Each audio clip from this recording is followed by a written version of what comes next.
Bonjour tout le monde, dans cette vidéo on va apprendre comment créer un histogramme pour voir la distribution d'une variable quantitative. Donc la longueur des pétales des fleurs, on va juste cliquer sur la colonne C.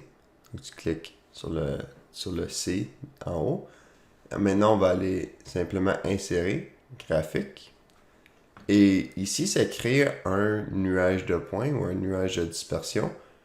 Et ça fait aucun sens parce qu'on a juste une variable quantitative. On n'a pas une autre variable sur l'axe X. Ici, c'est juste l'index de notre variable. Donc, c'est juste l'ordre dans le fond. Donc, on va aller configurer en haut à droite. On veut un histogramme. Ça, c'est dans les suggestions. Mais s'il n'est pas suggéré pour une raison ou une autre, il est dans Autre, histogramme. Okay?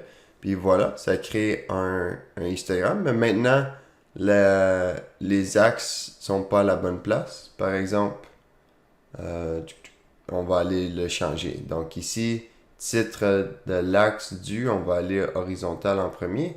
On va dire longueur de pétale en centimètres.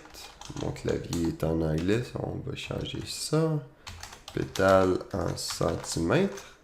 Toujours important de mettre l'unité dans l'axe. Et l'axe des Y, l'axe vertical, maintenant, qu'est-ce qu'il représente? Il représente le nombre de fleurs dans l'intervalle. Donc, la première bande ici, il y a 20, 24 ou 23 fleurs qui ont une longueur de pétale entre 1 cm et 1,5 cm.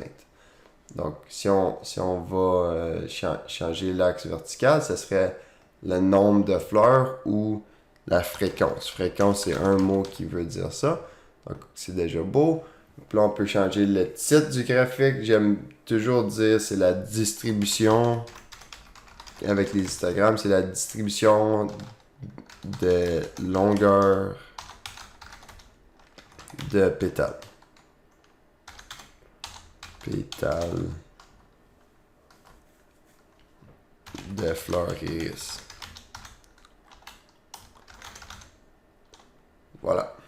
Donc, quelque chose comme ça, on a un beau graphique. Je vois que j'ai fait une petite erreur de frappe. Il faut un O en bas ici. La longueur des pétales, peut-être. Ou de la pétale. Parfait. Donc, on a un histogramme. Puis là, l'interprétation, ben, on dirait que c'est presque bimodal dans le fond. Hein? Il y a beaucoup de fleurs qui ont des pétales vraiment courtes. Puis là, la plupart des fleurs ont des pétales dans l'étendue entre comme 4 cm et 5 cm. Donc, à partir d'un histogramme, tu peux faire toutes sortes de choses. Donc, on va modifier. Tu peux ajouter un axe des Y, par exemple. Donc, si on ajoute une série, puis on va la sélectionner. Puis on veut ajouter la longueur de la sépale là-dedans. Donc, quand tu superposes deux ensembles de données dans un histogramme, c'est pas clair parce qu'il faut que ça soit transparent, etc. Donc, Google Sheets, c'est pas le meilleur outil pour ça.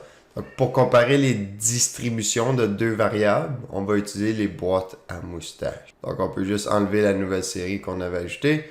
Et maintenant, une dernière chose dans personnaliser, quand tu cliques sur histogramme, tu as la taille du compartiment. Honnêtement, ça c'est une bonne taille, mais par exemple, au lieu d'automatique, tu pourrais l'ajouter manuellement. Si tu veux des intervalles de 1, c'est correct aussi. Tantôt, c'était 0,5. Si on retourne à 0,5, c'est qu'est-ce qu'on avait tantôt. Mais tu peux taper, par exemple, je veux des intervalles de 8. Ben là, tu vois que c'est complètement inutile. Donc, si tu mets des intervalles de 0,1, ben là, c'est trop petit encore. Mais c'est pas pourri. Mais, par exemple, tantôt, 0,5, c'était bon. Qu'est-ce qui arrive si on met 0,3? C'est correct. Ça se peut que tu aimes ça plus. Donc, moi, ici, honnêtement, je vais juste le garder automatique. C'est ça mon histogramme préféré. Puis, comme d'habitude, tu peux toujours exporter ton graphique ou copier le graphique dans un Google Slides ou un Google Docs.